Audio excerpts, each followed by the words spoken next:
4-5 months back మనం ఒక కాన్ఫరెన్స్కి out of country వెళ్ళాం. ఆ రోజు రాత్రి లైట్గా ఫీవర్ వచ్చింది. పక్కనే ఒక హాస్పిటల్ ఉంది, వాకబుల్ డిస్టెన్స్ అన్నారు. నడుచుకుంటూ హాస్పిటల్కి వెళ్ళిపోయాను. కొంచెం చాలు సార్. ఆ హాస్పిటల్ చాలా డీసెంట్గా ఉంది. అక్కడ ఒక స్టాఫ్ అటెండర్ నన్ను స్ట్రైట్గా డాక్టర్ దగ్గర తీసుకువెళ్ళి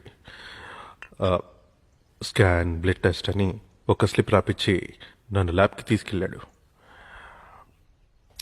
విద్యా గారు, ఆ టెస్ట్లన్నీ ఫినిష్ అయిన తర్వాత పక్కనున్న ఫార్మసీ నుంచి ఆ మెడిసిన్స్ అన్ని తెచ్చిచ్చి ఏ మెడిసిన్ ఏ టైంకి తీసుకోవాలనేది క్లియర్గా ఎక్స్ప్లెయిన్ చేశాడు. నేను అడిగా, ఈ టెస్ట్కి, మెడిసిన్స్కి, డాక్టర్ కన్సల్టేషన్కి ఫీ ఎంత అని. ఇట్స్ అబ్సల్యూట్లీ ఫ్రీ అన్నాడు. నేను సీఎం అని తెలిసేమో అనుకున్నా. హౌ డు యూ నో మీ అని అడిగా.